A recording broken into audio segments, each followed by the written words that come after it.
Tertulias en Radio Vitoria de Eusko Ikaskuntza, Sociedad de Estudios Vascos.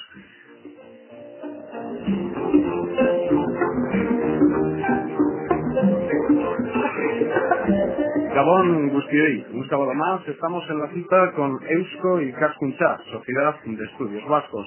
Noche de sábado, momento de reposo, pero en tertulia tratar un tema que nos parece interesante es lo que vamos a hacer esta noche. La arquitectura alavesa del siglo XX, el racionalismo. En los próximos minutos, 3 especialistas en el tema nos explicarán en qué consiste el racionalismo, qué ejemplos de arquitectura racionalista tenemos en nuestra ciudad, qué arquitectos. Les adelanto un ejemplo que me chivan ahora mismo a la oreja. La estación del servicio Goya, o dicho coloquialmente, la gasolinera de la Florida, es un ejemplo de edificio racionalista. Ismael Díaz de Mendívil les saluda y les invita a quedarse con nosotros. Tertulia en Radio Vitoria, tertulia de Eusko Ikaskuntza, Sociedad de Estudios Vascos.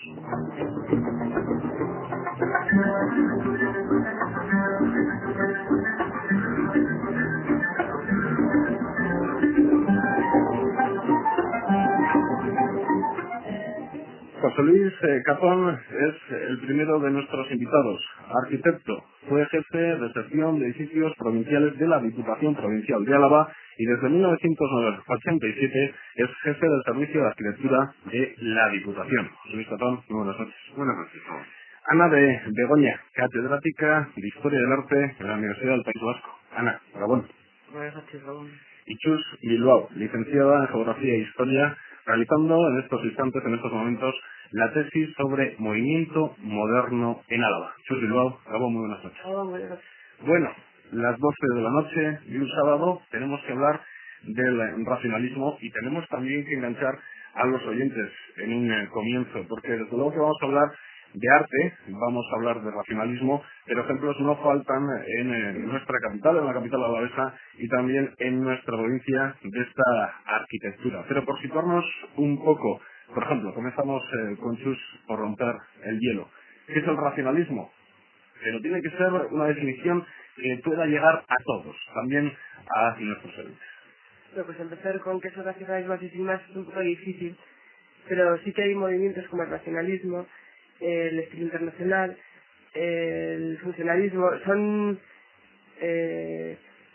términos que se utilizan en las primeras décadas de este siglo, y para ello tenemos que entender que hay dos cosas que son fundamentales: el hormigón armado y el hierro. O sea, son dos temas, pero fundamentales. Hasta ahora los edificios se construyen en mampostería y estructura de madera, y pasan a construirse los edificios en estructura de hormigón. Por supuesto, el hierro es fundamental que la tecnología sea adecuada, es fundamental que haya habido una revolución industrial y que el hierro esté en alza, pero son los elementos básicos para entender lo que es el racionalismo. Por ejemplo, José Luis Catón en sus obras, creo que hormigón armado y hierro sí que utiliza. No sé si son edificios racionalistas. Yo quiero separar aquí dos conceptos. Los procedimientos constructivos, efectivamente, forman parte esencial del movimiento moderno.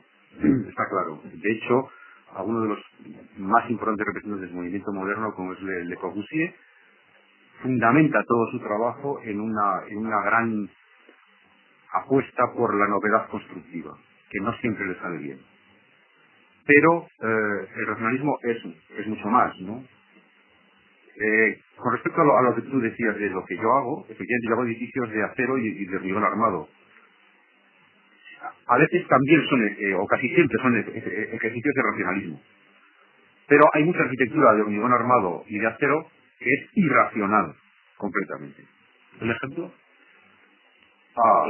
En Vitoria. Bueno, la mayor parte de la vivienda que se construye no se construye con fundamentos racionalistas en los fundamentos del movimiento moderno como liberación social, sino que al contrario se construye con hormigón y acero, pero con el racionalismo del mínimo espacio para el máximo beneficio. que es otro tipo de racionalismo, ¿no? No hay que confundir los términos. El racionalismo es un movimiento ético que se origina efectivamente, como decía Chus, en la revolución industrial que atrae mano de obra a las ciudades, mano de obra del campo, para trabajar en las grandes fábricas, son alojados en condiciones infrahumanas, y ya a principios del siglo XIX empieza a haber una serie de promotores de vivienda digna para los trabajadores. De ese movimiento, unido a la posibilidad de hacer viviendas más baratas mediante procedimientos industriales, es donde se nutre los orígenes del movimiento moderno. El movimiento moderno, esencialmente, en su raíz alemana, es un movimiento liberador, es un movimiento de una profunda ética social. Para los que no somos especialistas en el tema, nos damos cuenta, Ana, que el arte no es algo que está aislado. El arte siempre está marcado por las pautas en las cuales vive, los hechos sociales del momento. ¿También es el caso del racionalismo? El racionalismo es el caso. Es el caso más claro. Porque hay otros casos en que, desde luego, el arte y la arquitectura no tienen nada que ver con las necesidades ni con las circunstancias de una época, sino que es todo lo contrario, es una nostalgia pues, de otros estilos que sirven más o menos como publicidad para el poder en unas ocasiones, o publicidad para una determinada clase social, o publicidad para unas instituciones. A ver si no me equivoco, ¿el racionalismo es abrir la arquitectura al pueblo?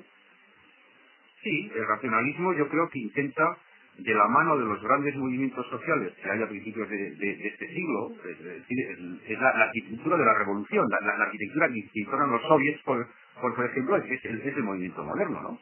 La arquitectura del Bauhaus en Alemania, o del freestyle, etcétera, es esto, es la manifestación de la liberación social que alcanza, o que trata de alcanzar un estatus en la vivienda que la regime era imposible obtener, ¿no? Ahí está en la época socialdemócrata en Viena los Hof, los famosos Hof, que hoy en día siguen siendo un ejemplo de habitación colectiva. Esto es una manifestación clarísima del movimiento moderno. Su degeneración son los barrios periféricos de nuestras ciudades actuales. Y es que justo antes de entrar en los estudios centrales de Radio Vitoria, comentando este tema con Chus y Ana, pues uno se sorprendía al escuchar que racionalistas pueden ser esos edificios que comenta José Luis, o por ejemplo barrios de Praga. ¿Es algo que principalmente se ve en zonas y en países del este? Sí, se ve totalmente lo que ha dicho José Luis, Viena, todas las colonias que se hacen son viviendas sociales, que tienen un fundamento y una razón y unas características que las imponen los CIAM, ¿no? De los congresos internacionales de arquitectura moderna. Viviendas que actualmente están ahí. Sí. Yo invito a cualquiera que se una vuelta por Berlín y compare la nueva arquitectura que se está haciendo con los Siedlung, con los Siedlung de la época socialdemócrata, de Bruno Taut, de Peter Benz, de Gropius, etcétera. Es que son unos ejemplos que tienen en este momento una vigencia absoluta en todos los sentidos, en todos los órdenes, porque allí lo que había era una participación total del habitante con el último elemento de diseño que había, no solamente en la vivienda, sino en la propia ciudad. Y esto es algo que en este momento pertenece quizá a algunas urbanizaciones de lujo, pero vamos, son casos clarísimos. Y efectivamente, claro, hay que darse cuenta que en el momento en que el movimiento moderno se origina, y yo creo que en este sentido es importantísima la exposición del Deutsche Werkbund en Berlín en 1913. Esto es un movimiento que es de origen alemán, fundamentalmente alemán. Los grandes teóricos de este movimiento son alemanes y austríacos. Adolf Loos, yo creo que es la figura esencial en su famosísimo ensayo Ornamento y Delito, ¿verdad? Cuando relaciona la ornamentación con la incultura, por así decirlo. Es el primero que bien empieza a trabajar en este sentido. Yo creo que es el precursor. Luego hay muchas derivaciones, porque entre la arquitectura de Tesenov y la arquitectura del Bruno Taut hay unas diferencias enormes, ¿no? Pero la fuerza del movimiento es tal que incluso en un país como España, que en esos momentos de la historia estaba atrasadísimo con respecto a estos movimientos, ya los arquitectos formados en la Escuela de Madrid y de Barcelona de principios de siglo ya manifiestan, ya en los años 30 en Vitoria estamos viendo ejemplos de arquitectura racionalista. E incluso arquitectos que no se exilian, que siguen trabajando en la posguerra civil, a pesar de las aparentes ornamentaciones, siguen haciendo arquitectura racionalista. Ha citado la gasolinera Goya del arquitecto López Duralde. López Duralde tiene luego casas con una clarísima vocación racionalista que les tiene que poner, quizá por temor, balaustradas o frontones para simular esta adscripción al movimiento moderno, ¿no? Ana, vamos a pasar esos ejemplos. Ya adelantábamos uno, la gasolinera Goya, la gasolinera, como decíamos, del Parque de la Florida, es un ejemplo de arquitectura racionalista, pero otros ejemplos que también tiene nuestra ciudad. Bueno, siempre ponemos los mismos ejemplos, ¿no? Yo, por ejemplo, pondría las obras de las viviendas de Jesús Guinea en la calle San Antonio, o sea, los números 30 o 30 y algo, me parece que son. Justo al final de la calle San Antonio, al lado de la vía del tren. Eso es, justamente esos números. Pues bueno, yo supongo que la iniciativa de Jesús Guinea en este caso es entroncarse con un movimiento que es internacional, que está moviendo, que parte de Centro Europa, como han señalado José Luis Catón y Sus, de Alemania y Viena, que procede de la Verbund, que luego lo recoge Gropius con su Bauhaus y que nos transmite a todas partes y que además también estaba presente en los Estados Unidos, ¿no? Y estos ejemplos que tenemos aquí son unos ejemplos absolutamente válidos internacionalmente. Lo que sucede es que nos parece que tenemos que ver siempre cosas conocidas. No estamos acostumbrados a ver cosas nuevas. Y supongo que cuando se construyeron estas viviendas, pues causaron auténticos escándalos y se relacionaron con algo que precisamente es un gran ejemplo de racionalismo. Las casas baratas, la ley de casas baratas, que aparece en 1921, me parece, por ahí, en 1921, y que es una muestra de racionalismo aplicado a la sociedad. Es decir, para la mejora de la sociedad, de las condiciones de vida de la sociedad, en cuanto a la higiene, confort, comodidades, en un grado digno, y sin un desaprovechamiento de espacio ni sin ningún desaprovechamiento de recursos económicos. Seguro que eran unas viviendas más baratas que otras del centro de la ciudad.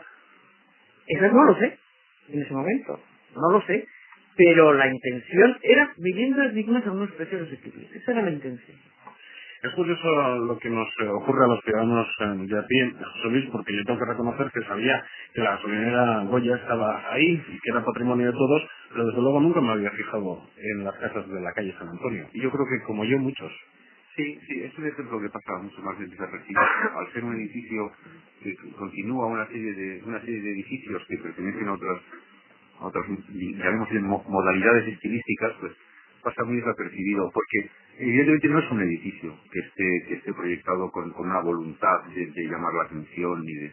Yo creo que es un edificio que se integra perfectamente, su línea de cornisa habla, dialoga con todas las casas que hay en esa calle, aunque enfrente tenga un edificio tan magnífico y de muy pocos años antes, como es la actual sede de Ikerkuntza precisamente y de Sfaxendía, que es la casa de los Pando Argüelles, que hace poco tuvo ocasión de restaurar, que pertenece a un movimiento Pompier, que justamente es lo que denuncia con más acritud el movimiento moderno, ¿no? Y esta casa ha estado ahí y ha estado siempre, por así decirlo, para los vitorianos de mi edad por lo menos, y me parece un ejemplo magnífico de lo que estamos hablando, ¿no? De estar bien dicho, de estar bien dicha su planta baja, ¿no? Está proyectada desde la acera, no desde el primer piso, como es lo que sucede con los edificios de ahora, ¿no? Está resuelta su línea de cornisa y su tejado, cosa que tampoco sucede hoy en día. Es una casa que está muy bien. Y desde luego, claro, hay que tener en cuenta que don Jesús Guinea tuvo una formación de disciplina estricta, racionalista, por así decirlo, y todas sus obras, empezando por el famoso pabellón de la exposición de Sevilla, pues yo creo que son sumamente interesantes, ¿no? Estamos hablando con tres especialistas en el tema. Desde luego que, por ejemplo, los que trabajamos en los medios de comunicación pensamos que los medios de comunicación son muy importantes. Me imagino que en vuestro caso también ocurre lo mismo, pero los ciudadanos, vuelvo a los ciudadanos de a pie, ¿nos fijamos en los edificios que nos rodean o vamos por las calles prácticamente sin mirar? Si tú, por ejemplo, cuando compartes estas opiniones al respecto y habláis de estos temas, ves que la gente se interesa, ves que la gente sabe que este edificio está aquí, que el otro está allá, que es de este estilo, que es del otro. Bueno, pues de electricidad te fijas menos en las ciudades que visitas, eso es clarísimo. Pero yo creo que los edificios emblemáticos de la ciudad todo el mundo los conoce. Y todo el mundo opina sobre ellos y tiene sus opiniones, ¿no?, sobre ellos. Yo creo que sí. Y eso que nos ocurre a veces que miramos para el cielo, ahí va, esta casa, pero ¿qué casa? Mira dónde está. Mira, por ejemplo, en la calle Los Serrán, creo que es la casa de los Goycochea, pues cuántos vitorianos nos habrán dado cuenta que en la calle Los Serrán está la casa de los Goycochea, que es una casa de madera y que desde luego es una casa muy especial. Porque en estos momentos es una excentricidad. Y además es que es una pena porque está a punto de caerse la empresa. Sí. Sí, yo creo que la arquitectura, quizá por su presencia constante en la vida humana, es una especie de bien mostrenco. Yo creo que pasa absolutamente desapercibida y sobre edificios muy emblemáticos como decía Jesús. Yo creo que pasa muy desapercibida, ¿no? Yo creo que no hay una sensibilidad real y colectiva frente al fenómeno de la arquitectura, porque si no, no entiendo que se puedan cometer tantos atropellos, ¿no? Realmente terroríficos, ¿no? Y subrayando lo que está diciendo José Luis, todavía la más sufriente dentro de los campos de las distintas parcelas de la arquitectura es la vivienda. Claro. La que pasa absolutamente desapercibida, nadie se fija en ella, y es en realidad la que habitamos y la que nos sirve para algo, ¿no? Es así, y desaparece sin pena ni gloria, se sustituye por otras cosas que no sabemos qué son a veces. Pero yo no sé si estaréis de acuerdo conmigo, pero yo tengo la sensación de que la mayor parte de la gente se compra un piso y es simplemente un lugar donde cumplir una serie de funciones básicas, de pasar el tiempo de la vida, pero no hay una sensibilidad grande, no hay una formación en la sensibilidad del espacio del hogar, de que el hogar tenga un signo de identidad propio, de tener una comunicación con el lugar que habita a lo largo de los años, ¿no? Que sea el color de las paredes o que el mueble sea el que más te gusta, no uno que simplemente estaba en la tienda y lo cogiste porque estaba allí, ¿no? Desde luego que los racionalistas tenían sensibilidad. Sí, muchísima. Es curioso ver las fotografías que se conservan de los interiores de las viviendas de los profesores del Bauhaus, la vivienda de Moholy-Nagy o de la... Es impresionante, ¿no? Porque estás viendo objetos en esas casas, las lámparas, etcétera, que hoy en día son objetos de diseño en las tiendas de todo el mundo. Y son diseñados el año 25 y el año 39, ¿no? Claro.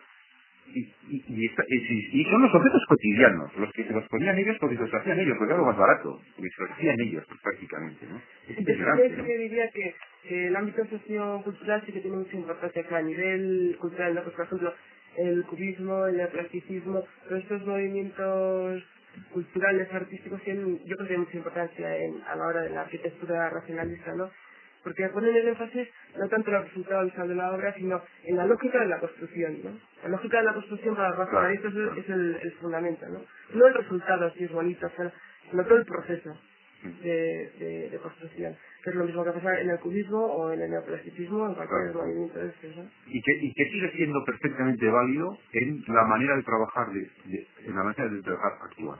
Es decir, la crítica que se ha hecho estos últimos años al racionalismo, que en definitiva es la crítica en la que se basa el pensamiento débil cuando critica el otro racionalismo precursor, que digamos es el racionalismo de la Ilustración, como método filosófico que ha conducido a la humanidad, a la bomba atómica, a la ciencia como camino del mal absoluto, es una crítica absolutamente sesgada, ¿no? Es decir, que esta idea actual de que todo vale, de que cualquier forma artística, que cualquier proposición arquitectónica es perfectamente válida, eso ha supuesto en muchos casos, y sobre todo en muchos estudiantes, un duro golpe para esos fundamentos de la arquitectura racionalista que yo creo que siguen siendo absolutamente válidos, ¿no? El que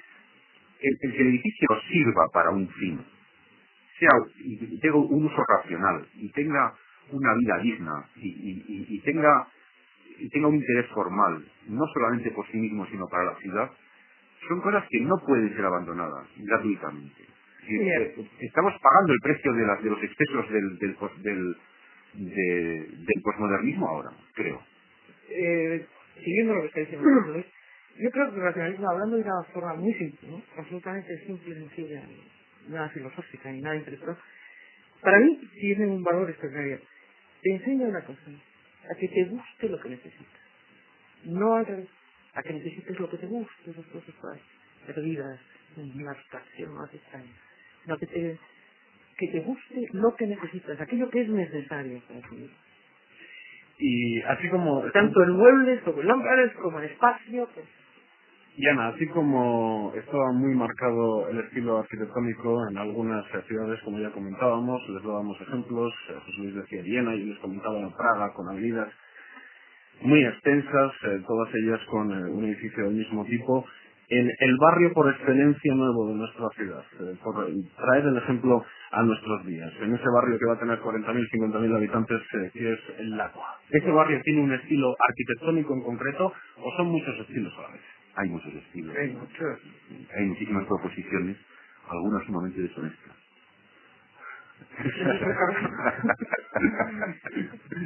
No, yo creo que Lacua es un barrio que lleva muchos años construyéndose. Y Lacua es el perfecto ejemplo de la perversión racionalista. Y de la desorientación. Sí, una absoluta, ¿no? Desde el primer polígono que se hace nuevo, que me parece que es el F5, ¿no? Que está más próximo a Arriaga, con estas pastillas de Bajamas 11, unas calles estrechas, etcétera. Pues eso es efectivamente el racionalismo del promotor, no es el racionalismo de la arquitectura, ¿no? Es decir, en una ciudad donde resulta que tiene un Actur inmenso, ¿qué necesidad había de hacer Bajamas 11? Es que es absurdo, ¿no? Es que eso ya, o por lo menos hacer Bajamas 11 con esas distancias, ¿no? Los que critican el urbanismo racionalista, el urbanismo del Corbu, el urbanismo de Silbersteiner, de todos los grandes urbanistas del movimiento moderno, claro, no se dan cuenta de que tanto en el urbanismo como en la arquitectura hay un elemento sustancial a todo fenómeno creativo, que es la idea de la proporción, la idea de la escala. Cuando uno quiere hacer la escala de un plan de Silbersteiner en una manzana del Lacua en Vitoria, pues es una locura. Es que no, es absurdo el plantear aquellas avenidas que imaginaban el Corbu, ¿verdad?, con aquellos pasos elevados, aquellos bloques, y la Vieja construido así, pues es una broma pesada, es algo que no tiene absolutamente ningún sentido, y eso no es arquitectura, eso es mera construcción de viviendas para obtener un beneficio rápido. En las últimas cosas que se están haciendo, yo advierto que el hecho de que haya ya muchas promociones de titularidad pública, es decir, de bloques promovidos por el gobierno vasco, por Visesa, etcétera, está haciendo aparecer edificios con algo más de interés, sin la menor duda. O por lo menos en edificios en los cuales se nota que el arquitecto o los arquitectos encargados de ese proyecto han intentado mostrar una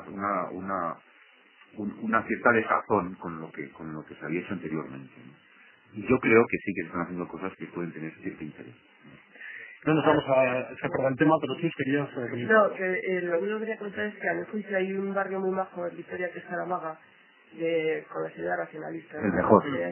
Higienistas, ideas de dinamismo, de economía, de repetición, no, pues, las ideas fundamentales de lo que es el racionalismo. Sí. Le estoy diciendo que estéticamente... El mejor polígono de nueva creación de la época de los polígonos en Vitoria, el mejor es Saramaga, sin la menor duda. La prueba de ello es cómo ha sido su consolidación y qué sensación, qué sentido de barrio tiene, etcétera. Pues son viviendas muy pequeñitas, ¿no?, porque son de una época muy mala, pero tiene una enorme calidad urbanística. Sí, por ejemplo, ¿qué tiene Saramaga que no tenga Adurza? Bueno, Adurza, Saramaga empezando porque se hace el plan completo del barrio y se controlan todos los edificios en hilera, que los dos pintan a dos calles, pues todas las ideas racionalistas, ¿no?, que tienen ventilación a dos zonas, máxima luz, la higiene es fundamental, pues se controla todo el barrio completo, global. Os comentaba que no me quiero escapar del tema, pero sí que me parece interesante que nuestros oyentes tengan referencias actuales y que por lo tanto puedan cogernos cuál es la idea y precisamente de qué estamos hablando. Pero Chus trae una documentación importante sobre el racionalismo, y algo curioso que también encontraba en esta documentación es que muchos de los edificios racionalistas que encontramos en el caso de la capital alavesa, en el caso de Vitoria-Gasteiz, tienen que ver con el automóvil. Sí, bueno, son de los años 30, son los edificios de los años 30. Y en concreto se hacen 5 edificios, que son la gasolinera de Goya, que ahora hemos citado antes, el garaje de la Unión, que estaba en el antiguo Jaun, Sí, es del arquitecto, si no recuerdo, Inés, ¿no? Era muy de la que Luego, la estación de servicios de Echevarría, que recientemente se ha retirado por una nueva, el garaje de Enchu, que estaba en la calle Francia también, y otro que todavía está en pie, que se transporta a Aguirre, pero que ya actualmente es un almacén de patatas, quizá, o algo así. Sí. Son los 5 edificios, para mí, mejores que hay de la época racionalista. Yo citaría también uno que yo lo introduciría dentro por lo menos así me pareció considerarlo en la guía de arquitectura, que es un edificio de José Luis López Duralde. Yo creo que toda su vida José Luis López Duralde fue un arquitecto racionalista, ¿no? Sí. Pero hay uno que es prácticamente expresionista, que es muy en la línea de Mendelssohn, que es el edificio que hace esquina entre las calles Vicente Goicoechea y la Plaza de la Diputación. Es una donde está Alvareda. Esa curva es magnífica, es una sección fantástica, ¿no? Lo que pasa es que luego, claro, tiene estos elementos introducidos en los años de posguerra, ese edificio, si no recuerdo, es un proyecto del año 45, 46, si no lo recuerdo. Claro, luego tiene una serie de adornos, ¿verdad?, que enmascaran ese vigor enorme del gesto expresionista de cómo resolver esa fachada de esquina. Vitoria tiene las esquinas peor resueltas que yo conozco. Los edificios de esquina de Vitoria, en cuanto pasamos al siglo XX, la esquina desaparece como elemento clave de la ciudad. Pasamos a tener unos cruces tan estupendos como el de San Antonio o como el de ayer, que es un cruce fantástico de 4 casas, una racionalista preciosa, otra de fácil nivel de trabajo, de Saracivas, lo recordar, la de Luque y a Pray de Espachindía, y la otra, un cruce con 4 esquinas bien resueltas. Sí. Y de repente llega el siglo XX y es que no hay esquinas en Vitoria, ¿no? Sí. Y quitando la de la caja vital, el proyecto de Jesús Linea, se pierde mucho ese... Y la cosa que acabas de mencionar, las viviendas de López Grande, que están al lado de la Diputación, ese con la curva, ¿no recuerda al Cunáutico de San Sebastián? Tiene, claro, La tiene esos mayoría de la gestos, popa, claro. Esos gestos especialistas dentro del funcionalismo. Había una arquitectura que está justo en la cancha. Sí, al lado del casino. Es precisamente la contradicción del casino, la rebelión contra el casino funcionando. Al lado del boulevard. Sí. Pues ya ven, ejemplos de arquitectura. Y Ana, ¿por qué esta relación entre racionalismo y automóvil? Igual me contestas por qué no. Racionalismo y máquina, pues el mejor ejemplo de Corbusier de nuevo, con sus casas Citroën, o con su idea de que la casa tiene que ser una máquina perfecta, que funcione bien, y es que eso es. En un artículo de la época, Chus también tenía una referencia sobre esa gasolinera, esa estación de servicio, y a la persona que escribía en esta publicación de la época, era una publicación de nuestra ciudad, le llamaba la atención, no sé, a vosotros, esa entrada que tiene la estación de servicio tan amplia, más de 22 metros. Claro. Claro, es que sin el hormigón armado eso no se podría hacer, ¿no? Claro. Te ríes, Chus, ya sé que no soy arquitecto.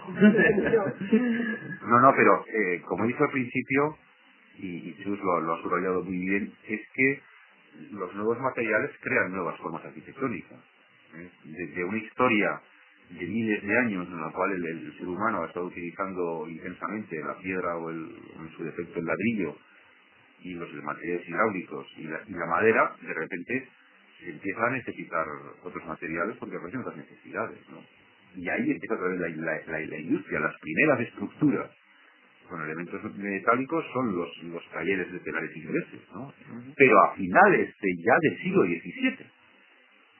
Sí, a finales del siglo XVII empieza a haber crujías industriales construidas con vigas metálicas y con pilares metálicos, porque necesitaban alojar telares y necesitaban estructuras además que fuesen algo más resistentes contra el fuego. Es un elemento que podría causar de grandes trastornos económicos a los propietarios de la red. Y si os digo que en alguna ocasión, me imagino que también será por aquello que existe miedo a tener estaciones de servicio gasolineras en pleno centro de la ciudad, pero que quien les habla ha escuchado, pero ¿cuándo van a tirar la estación de servicio la gasolina del Parque de la Florida? No, bueno, eso sería un atentado contra la sociedad mucho peor que la demolición del mercado de abastos antiguo. La menor duda. Es un ejemplo. Comentábamos entonces que preferimos que tienen la catedral nueva. Ahora que hicimos el diocesano, no, por favor. Ahí tienen el ejemplo que hemos escuchado antes de entrar en el estudio. Antes tirar la catedral nueva que tirar la estación de servicio del Parque de la Florida. También, y ya para terminar con los ejemplos que tenemos cercanos, que son importantes, creo que en la provincia también hay algún edificio racionalista que todos conocemos. Es fabuloso, el edificio del Estado De Zavalo, un arquitecto de Donosti, que curiosamente en Donosti luego ha sido unas casas con pie espantosas. No, la demanda, lo que pedimos. Sí. Es que a veces... ¿Algún otro ejemplo, Chus, que se pueda comentar en la provincia? Que ahora mismo recuerdo que pronto. Todas las escuelas. Medios constructivos muy limitados. Es decir, que el gran problema de la arquitectura racionalista es que en sus comienzos no supo responder a esta necesidad de que fuese una arquitectura muy duradera. Cuando hay un ejemplo para mí paradigmático, que es la Villa Saboya del Corbu. La hizo para la esposa de un banquero multimillonario, y entonces ahí hizo auténticamente el sueño de la arquitectura, ¿no? Es un lugar de culto que yo he visitado prácticamente andando de rodillas y vestido de saco para purgar mis culpas, ¿no? Esta mujer nunca pudo habitar esa casa, porque jamás dejó de entrar agua, porque esa maravilla de casa con aquellas terrazas, cuando llovía se inundaba siempre, y nunca fue capaz el arquitecto de solucionar este problema, ¿no? Pero la casa sigue estando ahí, es decir, como manifestación formal, como manifestación del poder de la creación. Ahí está esta casa, aunque todavía no hayan solucionado los problemas de las botellas, pero seguro que aparece allí hay un material americano que baratísimo que lo soluciona en cuanto seguro. Claro, estamos hablando de los años finales de los 20, los 30. Es una época de crisis. La época de crisis, el hierro como materia prima escasea y el acero no, digamos. Hay proyectos en Vitoria de esa época que se van a hacer en acero y hormigón, y resulta que los tienes de cambiar porque no hay acero. Claro. Porque me comentabas también, Ana, ¿de qué año es la casa de la calle San Antonio? Años 30. Años 30, sí. 36. Un poquito más tarde llegó la Guerra Civil. Y antes comentabas, José Luis, que elementos racionalistas también se emplearon tras la Guerra Civil. Sí, la menor duda. Pero, Sí, perdona que te interrumpa, Ismael, es que hace un momento se dice una cosa muy interesante. Lo de Villa Saboya, el Corrisi. Pero, recuerda que el otro día estuvimos hablando, comentamos por teléfono, acerca del funcionalismo. Es que el funcionalismo, aunque tiene una etapa cronológica bastante fija, se puede precisar bastante, igualmente indicaba que para mí el funcionalismo es una idea que trasciende muchas veces las cosas, pero decir que funcionalistas eran los griegos. O incluso las sociedades góticas pueden ser funcionalistas, y haremos pasado lo que dice Viollet-le-Duc. Pero además de esto, es que Le Corbusier en Villa Saboya utiliza unas ideas y unos elementos constructivos que, transportados a su momento, proceden de arquitectura griega. El problema es que estaban construyendo el futuro. Estos planteamientos constructivos de los grandes maestros del movimiento moderno, y los casos son múltiples, desde las casas de Mies van der Rohe, etcétera, con las técnicas que hay hoy en día, hubieran sido incontestables, hubieran durado eternamente, pero claro, es que están haciendo una arquitectura del futuro utilizando raseos de mortero de cemento, claro. Uno va ahora a ver las casas, los en Praga, y pobres que aquello está en ruina, ¿no? Porque nadie ni siquiera les ha dado una manito de pintura.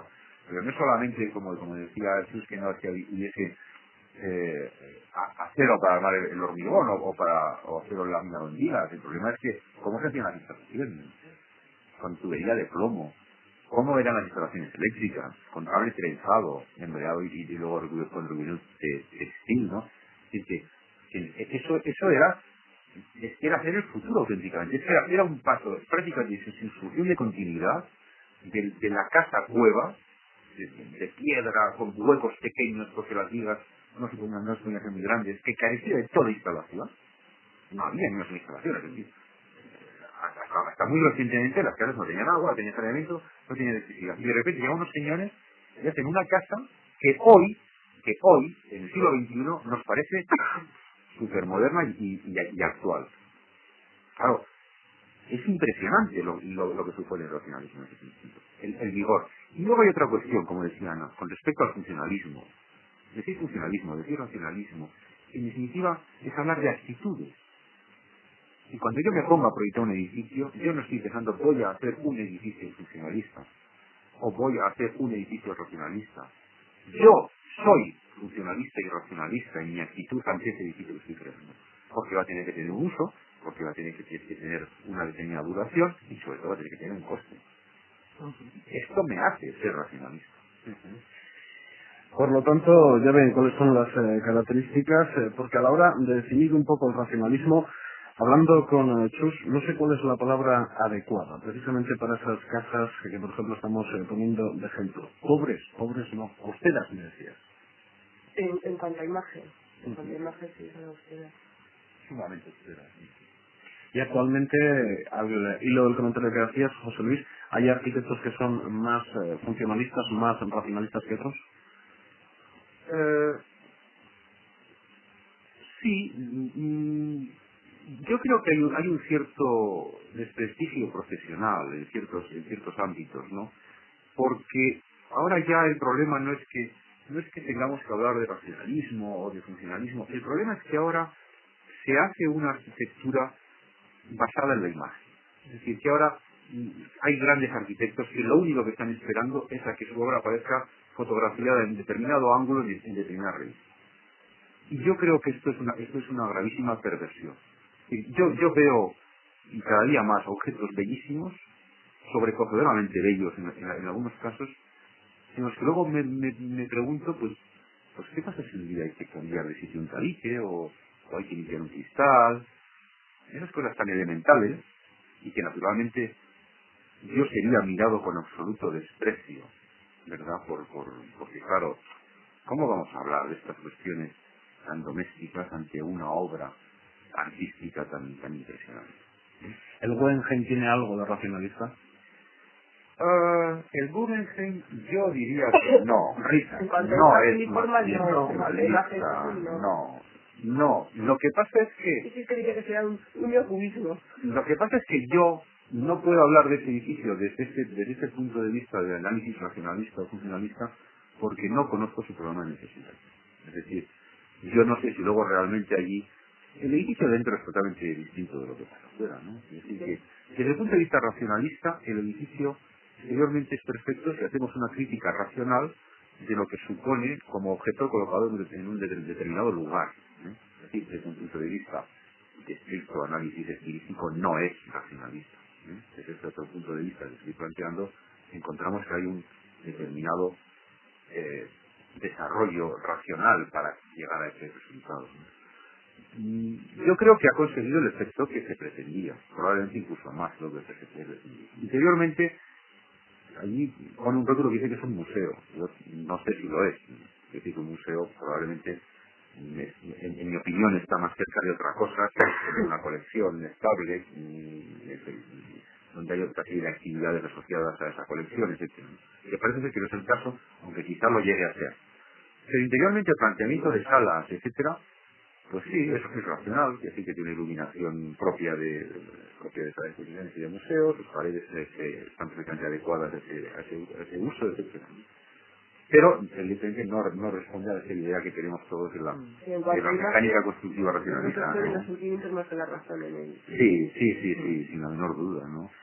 En todo caso, Sobre esto que acabas de decir de los sentimientos, me has tocado una fibra sensible y me gustaría contestarte. Yo creo que se puede ser enloquecidamente apasionado, como puedo ser yo cuando hago un proyecto, y ser perfectamente racional. No, sí. ¿Verdad? Sí.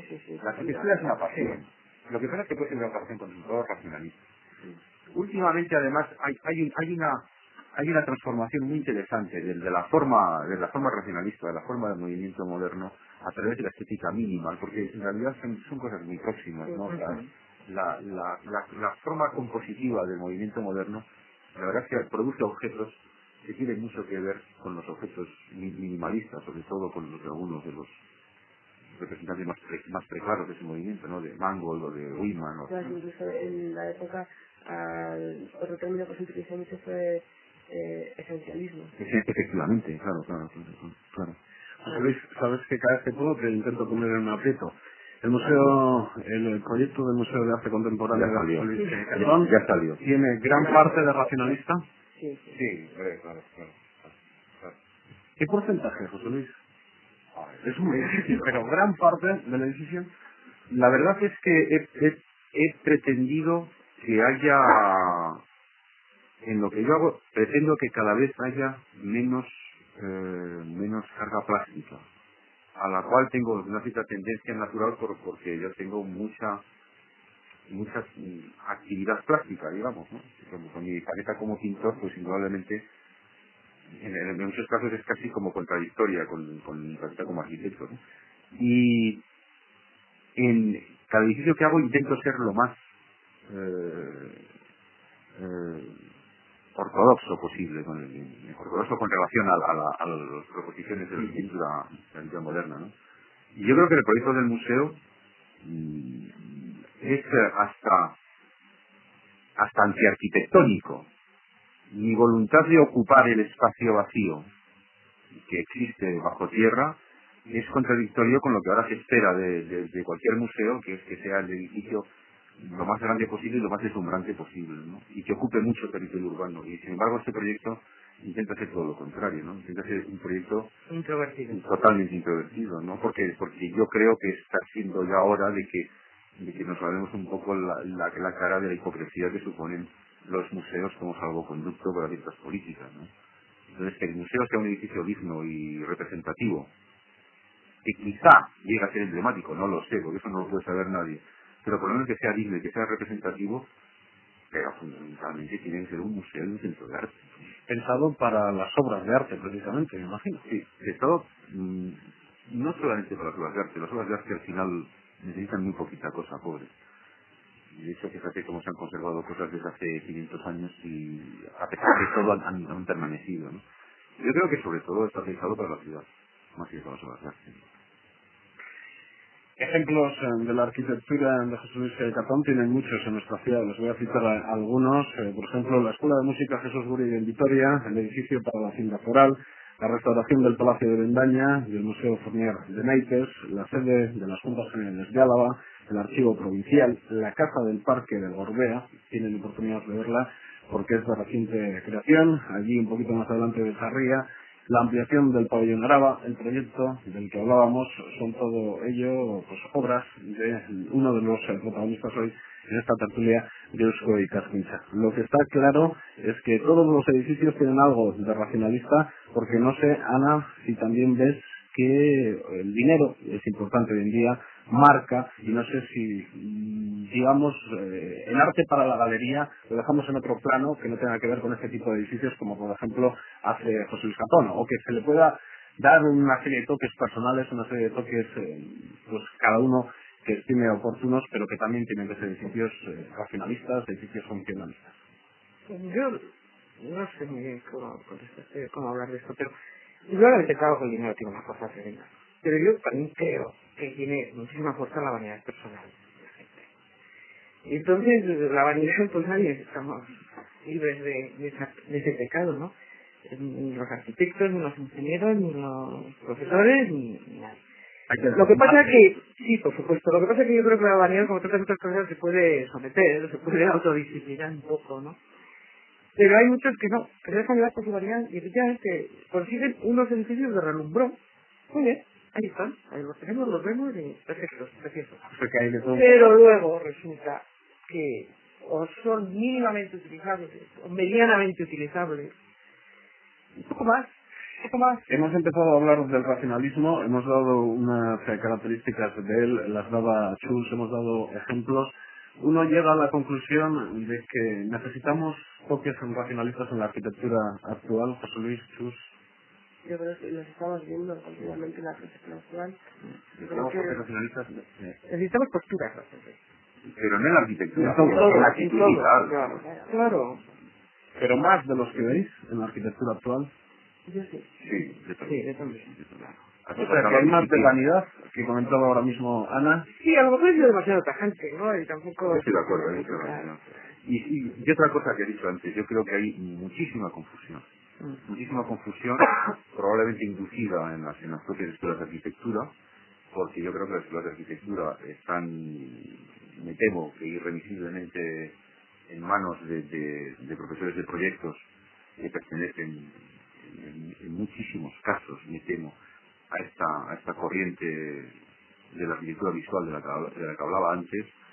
Y yo creo que se siguen produciendo arquitectos con una tendencia excesivamente grande al autohalago de la vanidad, no más que a pensar que están cumpliendo un servicio social importantísimo, ¿no? Y claro, esto produce como consecuencia que personas que pueden haber tenido una formación profunda incluso y extensa y seguramente seguramente muy próxima a los principios de la lectura racionalista, luego se expresan de una forma no racionalista. Esto yo lo veo con bastante frecuencia y no me parece que sea un buen camino. Yo creo que la lectura racionalista sigue teniendo una licencia total. Sin embargo, como todo en la vida, porque uno se da cuenta que el arte no es algo aislado, algo que ya comentaba hace unos minutos. Hay gente que tendrá casas más funcionales, otros menos, otros hacen de su casa una galería de arte, a otros en cambio lo que les gusta es tener lo justo, como en la vida misma también en la arquitectura, ¿no? Sí, claro. Sí, lo que necesitas y sabes sacarlo partido. Muchas veces tienes cantidad de cosas que no necesitas y no te sirve más que para almacenarlas o tirarlas, ponerlas en la basura, ¿no? Tranquilamente una persona especialista en estos temas podría estar en esta mesa y decirnos que a él el racionalismo le parece importante que se sigan empleando sus fundamentos, pero que él desde luego pues está muy contento con otros conceptos del arte que no tienen nada que ver con el racionalismo. No, claro, eso es Claro. evidente, eso es evidente. Y que son Pero- necesarios y pero que las Ismael, instituciones públicas claro. deben emplear el dinero también en ellos. Pero vamos a ver, aquí no es esta confusión lo que estás diciendo, porque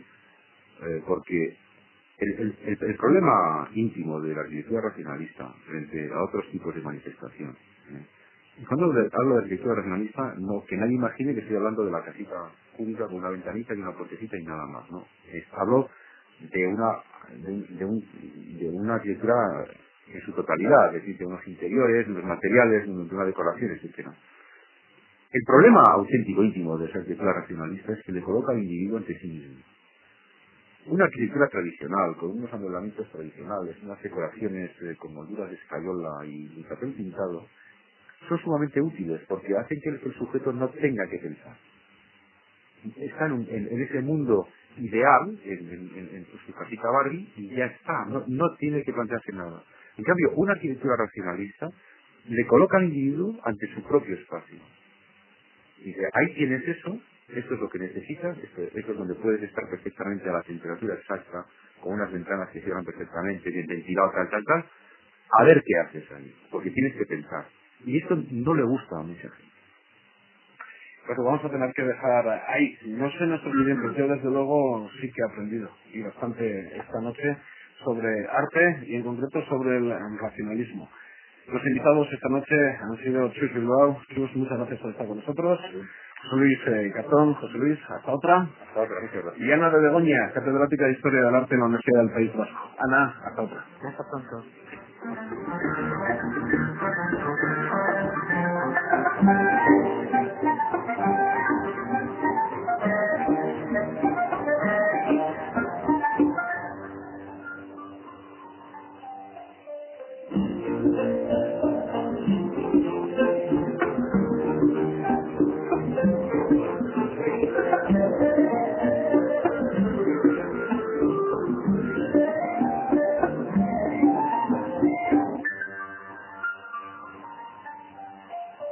Gracias.